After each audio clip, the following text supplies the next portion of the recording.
Hello guys, magandang magandang gabi sa inyo guys, at ngayon ay ipapakita na natin ang ating ginawang labon.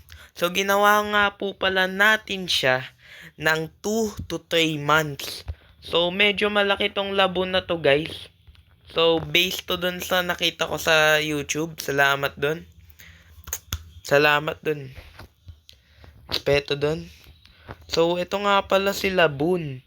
So, tignan nyo naman guys, ito yung labas niya. So, makikita nyo guys dito, yung scar niya dito. May mga X mark yan, yung inaano niya dito sa red line. So, coming soon pa lang yan guys. So, gagawin natin yan. Siguro bago magbagong taon o pagkatapos ng bagong taon. So, ito nga po pala guys yung ngipin niya. So, gawa yan sa iron guys. Ayan o. So, nilagyan ko na rin siya ng mga ilaw, syempre. Para hindi spawn yung mga mobs. Yan o, may mga ilaw dito sa taas, guys, para may ilaw dito. So, pagpasok pa lang natin, guys, makikita na natin yung texture ng tubig. So, naglagay na rin ako ng mga konting bangka dyan. Sa mga, ito, yan guys, yung nag-represent na na kinain niya yung mga bangka.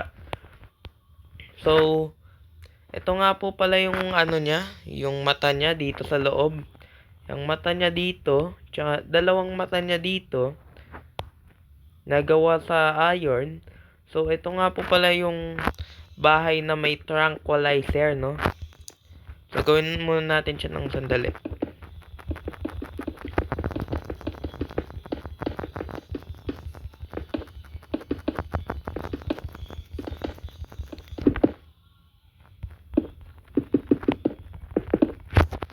Lagyan natin ng torch yan.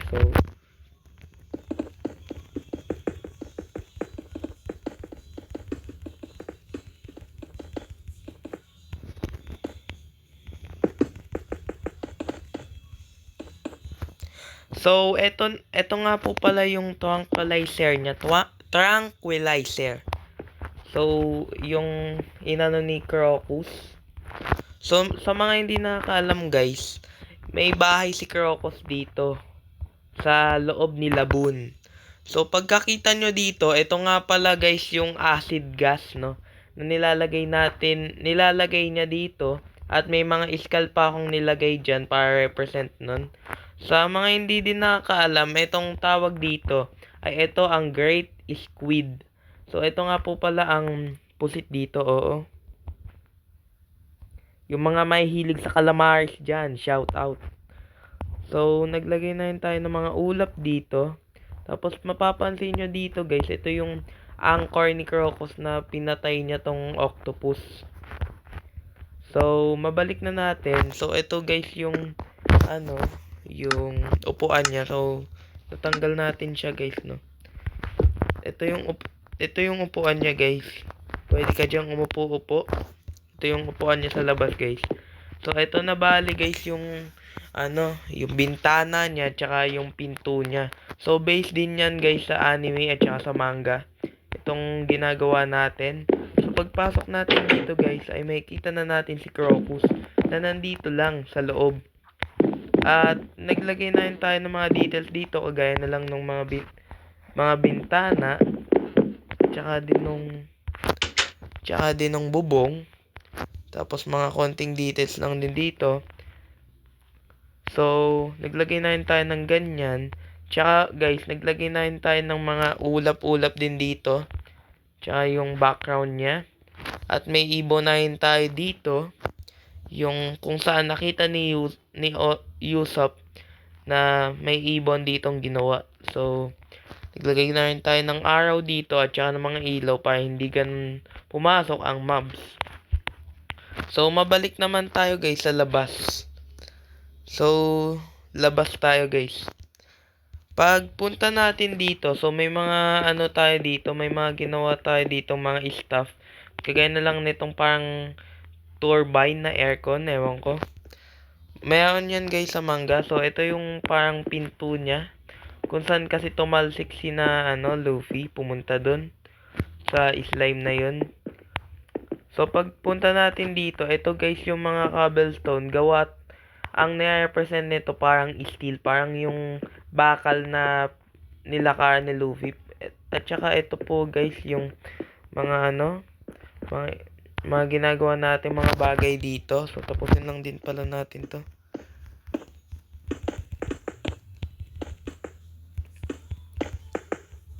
Ito na lang kasi guys yung hindi ko pa nagawa eh. So, bali lahat to natapos ko na guys. So, pagkapunta naman natin dito, may riles dito kung saan tumalsik sila. Tapos, pagpunta natin dito, may makikita ang painting at walang kasuspicious sa painting pre. Pero pagpunta mo dito ay may makikita kang mga storage room. So, ito yung parang ginawa lang natin na storage room dahil wala naman talaga yun dun sa anime o manga. So, ito guys yung pintuan na pinasukan ni Luffy papunta dun sa Laboon. So, bale yun guys, yung parang ito yung buong maze niya. Yan yung buong maze niya na nilakaran. Tsaka dito guys, yung parang may pa dead end. Dito yung pa dead end niya. So, bale hindi na natin tinakpan ng salamin to dahil may salamin na dito. Hindi natin tinapos to. Dahil alam naman natin may salamin na kaya hindi na natin masyadong tinapos. Sagditin ko lang to.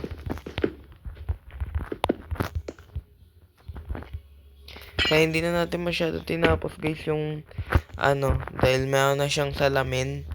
So paglabas naman natin dito, syempre lalabas tayo.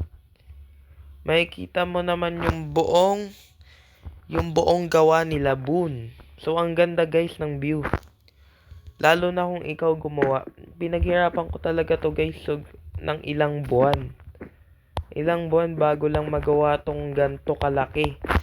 So, makikita natin yung outer side ni Laboon dito. At makikita na rin natin dito yung mga mata niya. Yung mata niya na sinapak ni Luffy. At saka din yung kabila. At kung mapapansin nyo ay meron siyang buntot.